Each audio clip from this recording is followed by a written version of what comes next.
Et bienvenue dans la chaîne Mathématiques Sciences. Aujourd'hui, je prends et expliquer une nouvelle vidéo, qui est une vidéo donc en mathématiques pour les troisièmes, qui est une vidéo dans laquelle tout simplement ici nous allons continuer les démonstrations sur les triangles semblables. Et donc dans cette vidéo, nous allons tout simplement nous entraîner à démontrer que deux triangles sont semblables. Ok. Donc deuxième partie de cette vidéo, où nous allons tout simplement nous entraîner à la démonstration. Bien encore une fois, vous entraîner sur ce genre d'exercice, parce que ça peut vraiment tomber au brevet, ok. Et pareil, ceux qui angoissaient l'année dernière avec Johanna là, qui a construit un théâtre. Hein, franchement, les gens, c'est pas parce qu'on vous demande de démontrer que 3 triangles sont semblables qu'il faut commencer à paniquer. En fait, la méthode que je vous montre sur 2 triangles, elle marche également sur 3, sur 4, sur 12, sur 40. En fait, voilà. C'est vrai que l'année dernière, je vous avoue, il y a un truc qui était relou à faire. C'est un peu ce que nous allons voir ici. Mais je vous avoue qu'ils n'ont pas été très gentils pour ça. Mais sinon, globalement, la méthode est la même en fait. C'est d'abord, vous regardez, enfin, vous allez voir comment on va fonctionner. Mais la méthode, vraiment, c'est la même. Ok. Bon, donc, je ne vais pas tout vous dire. Voilà. Le but, c'est aussi que vous réalisez un petit peu de votre côté. Donc, pour cela, vous pouvez mettre la vidéo en pause pour ceux qui ont vu la rédaction que j'ai faite dans le cours. Et vous entraîner à rédiger pour bien démontrer que LOQ et DMK sont semblables. Et ensuite, je vais tout simplement vous proposer, comme d'habitude, une bonne correction bien détaillée. Sur ce donc, c'est parti mon kiki. Alors déjà, quand vous avez à démontrer que deux triangles sont semblables, on peut le faire de deux manières. Je l'ai déjà dit, mais encore une fois, j'insiste là-dessus. On peut démontrer de deux façons que deux triangles sont semblables. Soit vous le démontrez par le biais des longueurs, ok. Donc vous voyez bien s'il y a proportionnalité au niveau des longueurs, donc des longueurs qui correspondent, ou soit au contraire, vous le montrez par le biais des angles, ok. Vous voyez bien si les angles respectifs sont égaux. Si c'est le cas, dans ce cas-là, les triangles sont semblables. Si ce n'est pas le cas, les triangles ne sont pas semblables, ok. Bon, ici, on a des angles, donc c'est parfait. On va pouvoir démontrer en utilisant les angles, ok. Donc ici, le problème qu'il y a, c'est qu'on ne donne pas tous les angles dans cet exercice. Donc là, c'est là où c'est un peu casse-pied quand même à faire, mais bon, il faut le faire, hein. Et ça va être de calculer les angles. Dans le cours, je crois, je vais vous donner tous les angles, donc c'est pour ça que c'est allé aussi vite au niveau de la rédaction. Mais bien évidemment, au niveau tout simplement des exercices en général qu'on peut vous proposer, on peut ne pas être obligé de vous donner tous les angles, ok. Dans ce cas-là, c'est à vous de calculer les angles qui correspondent, ok. Donc c'est parti mon kiki. Donc là, pour calculer les angles qui manquent, ça va être très simple, ok. Donc on va se placer dans un des deux triangles. Donc on va se placer dans LOQ par exemple. LOQ qui est rectangle en haut, ok. Alors c'est bien important de noter parce que du coup voilà, comme vous avez des triangles rectangles, et vous allez pouvoir faire un certain nombre de choses, ok. Voilà, LOQ c'est un triangle rectangle en haut. Et vous savez un truc sur les triangles rectangles. Au niveau des angles, vous l'avez peut-être oublié, mais vous le savez. Vous savez que dans un triangle rectangle, la somme des deux angles aigus vaut 90 degrés, ok. Donc si vous faites par exemple l'angle de sommet L plus l'angle de sommet Q, vous devez obtenir 90 degrés, ok. Donc dans ce cas-là, ça va être assez facile de pouvoir calculer l'angle restant, puisqu'on connaît une des mesures des angles, ok, un des angles aigus. Et donc on peut calculer le deuxième très rapidement. Alors après, vous pouvez aussi vous servir du fait que dans un triangle, la somme des angles, c'est 180 degrés. Mais c'est vrai que c'est assez compliqué. Là, pour ce qu'on a à faire, c'est plus rapide comme ça. Donc, maintenant, je vais remplacer par les données qu'on me donne. Je sais que l'angle de sommet L, il fait 30 degrés. Moi, je vais déterminer l'angle de sommet Q, combien de degrés il fait.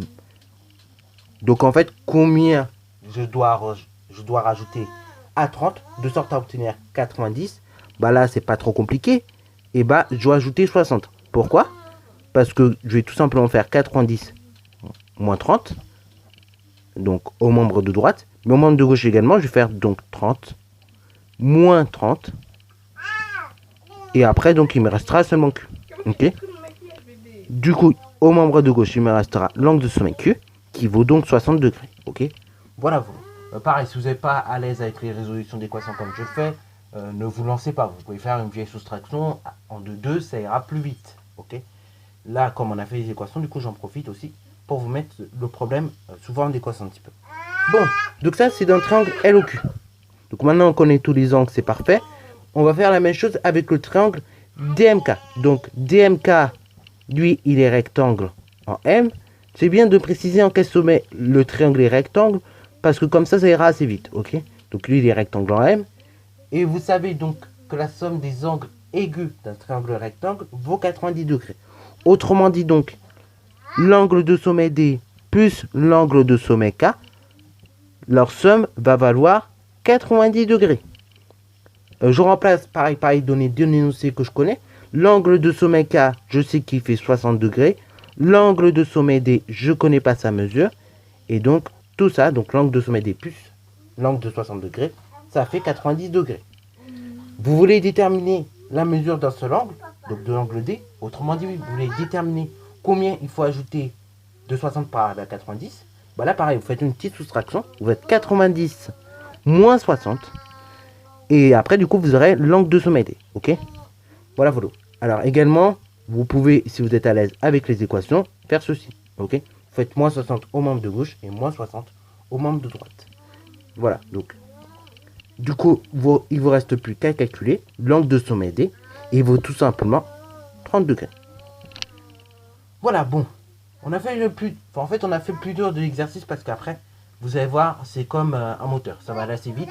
Ça va même aller très très vite. Et c'est là où je reconnais que le sujet de l'année dernière était assez relou. C'est qu'en fait, il fallait faire ça pour les 3 triangles. Donc, autant vous dire, au brevet, on n'a pas le temps. Okay, au brevet, on n'a vraiment pas le temps de perdre son temps, en fait, à faire des rédactions qui font 15 pages. Donc, si vous pouvez rédiger comme ceci, ça ira déjà très bien. Ok. En 5e, on vous dit de citer les propriétés, nanani, nanana. Bon, en 3e, nous, on est au courant quand même que la somme des angles, c'est 180 degrés dans un triangle. Que la somme des angles aigus dans un triangle rectangle, c'est également 90 degrés. Donc, si vous rédigez comme ça, déjà, c'est très très bien. Ok. Pas la peine de citer toutes les propriétés. Vous risquez de perdre beaucoup de temps, en fait. Ok. Voilà, c'est un conseil que je vous donne si vous ne voulez pas perdre du temps. C'est voilà, allez vraiment à l'essentiel. Voilà, on ne vous en voudra pas si vous ne citez pas toutes les propriétés d'ailleurs. Dans toutes les rédactions, si vous ne citez pas toutes les propriétés, on vous en voudra jamais, on vous en voudra pas en fait. Ok. Du temps que vous avez la bonne rédaction et la bonne méthode. Ok. Bon, maintenant la prochaine étape va être assez simple. On va mettre d'abord ce qu'on sait, la propriété, et ensuite on va conclure. Donc, là ce qu'on sait. Donc on sait que, parce que maintenant c'est une évidence, on le sait, on sait que du coup, eh ben, vous pouvez constater, l'angle de sommet O est égal à l'angle de sommet M qui est égal à 90 degrés. On sait également que l'angle de sommet L est égal à l'angle de sommet D, c'est-à-dire 30 degrés. Et également, on sait que l'angle de sommet Q est égal à l'angle de sommet K, ce qui est égal à 60 degrés. Ok? Bah, là on voit bien, on le voit très clairement, les angles respectifs, à chaque fois, ils sont égaux. Ok? Et bah, or, justement, si vous avez des angles égaux sur deux triangles, ok? Donc si les angles respectifs sur deux triangles sont égaux, dans ce cas-là, ces deux triangles sont semblables. Voilà, donc là, on a mis que, or, si les angles respectifs des deux triangles sont égaux, dans ce cas-là, ces deux triangles sont semblables. Ok? Ça, c'est bon, on a fini. Donc, pour citer la propriété. Dernière étape, la conclusion. Bah là, on voit très clairement, les angles respectifs sont égaux. On l'a confirmé effectivement que si vous avez des angles respectifs qui sont égaux, et bah dans ce cas-là, on peut conclure tout simplement que LOQ et DMK sont semblables, ok? Et ça, c'est sûr et certain, ok? On a bien vu des angles qui étaient égaux, et tout simplement, on a bien vu également que bah, quand on avait des angles égaux et qu'ils étaient respectifs, dans ce cas-là, ils sont semblables des triangles. Voilà, voilà. Donc sur ce, c'est la fin de la vidéo. J'espère qu'elle vous aura plu. Encore une fois, n'hésitez pas à vous entraîner sur cet exercice-là et sur l'exemple du cours que je vous ai proposé. Voilà, voilà. Je ne sais pas si vous mettrez des exercices finalement là-dessus. On verra bien.